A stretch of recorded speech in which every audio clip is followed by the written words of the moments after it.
Olá pessoal, como é que estão indo os estudos? Bom, nós vimos até agora alguns aspectos básicos do som, como ele se propaga, e vimos a questão da senoide e como ela se relaciona a fundamental e harmônicos. Esse vídeo é uma continuação desses conceitos, aprofundando ainda mais essa questão da frequência. Também vamos ver a fase, vendo o que acontece quando você junta os dois sons. Além disso, vamos ver como organizar essas frequências todas de maneira prática em oitavas. Vamos lá? Segure firme. Nos vídeos passados, vimos que a senoide representa de maneira prática o som. Vimos que uma senoide completa um ciclo de compressão e rarefação.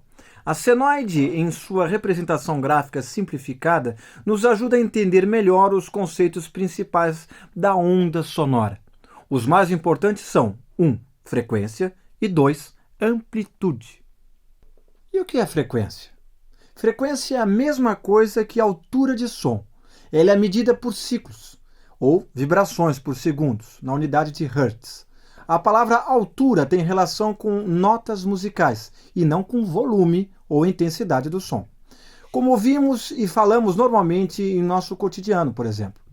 Uma nota alta é uma nota aguda, razão pela qual os graves são chamados de baixos. O que é amplitude? A amplitude é a mesma coisa que intensidade sonora. É a relação entre os extremos, picos e vales, opostos da onda sonora. Quanto maior for a relação entre esses extremos, mais pressão sonora o som exercerá, sendo, portanto, mais intenso. É medido em decibéis. Um som fraco é considerado mais silencioso do que um som forte. Na terminologia musical, som fraco ou som piano. Como já vimos, além de ser denominada por movimento harmônico simples, a onda senoidal também pode ser considerada uma nota fundamental ou frequência fundamental. Existem diversos tipos de senoides, correspondentes a diversos tipos de frequências, que por sua vez se referem a relações de sons graves e agudos do nosso sistema musical e do espectro de frequências da audição humana, de 20 a 20 mil Hz. Mas vamos falar disso em mais detalhes mais para frente. Uma dada nota musical no nosso sistema ocidental, embora seja formada por inúmeras frequências diferentes, porém múltiplas, estabelece uma relação periódica de oscilação. É isso o que determina uma altura bem determinada e definida, compreendida por nossos ouvidos como um som de qualidade musical. Em oposição, quando a vibração de uma onda sonora é irregular, em sua frequência de ciclos, temos aquilo que chamamos de ruído. O som completa ciclos em um determinado período de tempo, sendo que alguns sons podem completar mais ciclos que outros num mesmo intervalo de tempo. E o que define a diferença de altura, afinação, entre um som e outro é justamente a quantidade de ciclos ocorrendo numa mesma medida de tempo. Isso pode ser expresso através de uma fórmula de frequência bem simples. F igual ciclos dividido por período. Quanto maior for este número, mais alta será a frequência e mais agudo será o som. Esta frequência é expressa em Hertz, quando usamos o período de 1 segundo. Hertz, ou Hz, é igual à quantidade de ciclos ocorrendo de 1 segundo. Por exemplo, 20 Hz significa 20 ciclos por segundo. Em equipamentos antigos ainda vemos as frequências expressas na forma de ciclos por segundos. No Pultec, por exemplo, utilizavam o termo CPS, ciclos por segundo, no lugar de Hertz, Hz, ou KCS, quilociclos por segundo, que substitui kHz, QHz, 1000 ciclos por segundo. Portanto, ciclos por segundo e Hertz significam a mesma coisa e somente nos anos 70 foi feita a transição para usarmos apenas Hertz. Entender esses conceitos irá nos ajudar bastante na compreensão de fase e cancelamento. São duas coisas importantes que abordaremos mais para frente. Até aí tudo bem, né? Você está acompanhando? Maravilha. Então vamos para a próxima. O próximo passo agora é ver o que acontece quando juntamos dois sons. Na verdade, queremos explicar para você a questão da fase e o que significa estar em fase e fora de fase. Vamos então examinar a questão da interação de dois ou mais sons. Quando temos duas fontes diferentes emitindo um mesmo som ao mesmo tempo, por exemplo, duas caixas de som, teremos uma adição. Chamamos esse acontecimento de estar em fase e perceberemos um aumento na intensidade desse som, pois a variação de pressão acaba ampliada. Agora, se tivermos duas caixas iguais, mas fora de fase entre si, quando a primeira estiver comprimindo o ar à sua frente, a outra estará descomprimindo. Com isso, teremos uma subtração entre os dois sons, que em teoria resultará em uma ausência de som, pois não teremos mais a variação de pressão. É muito importante entendermos o que isso significa na prática. Por exemplo, numa microfonação em que podemos ter dois microfones em lugares diferentes de uma sala, é de se esperar que cada um capte fases diferentes do som de um mesmo instrumento, uma vez que esse som terá de percorrer caminhos e tempos diferentes até chegar a cada microfone. Juntar essas duas captações pode ser desastroso por conta desses cancelamentos. A unidade usada para se medir a fase é o grau, que é expresso por um pequeno zero levantado.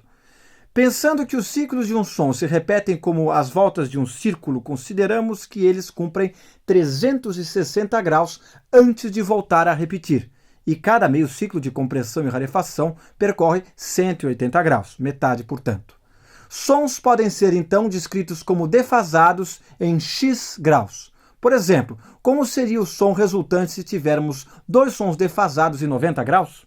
Defasagens ocorrem muito na acústica, especialmente entre sons diretos e suas reflexões primárias. Um problema muito comum em acústica é a Speaker Boundary Interference, interferência entre falantes e superfícies próximas. Sons mais graves, normalmente até 500 Hz, têm a capacidade de contornar as caixas e se propagarem para os lados.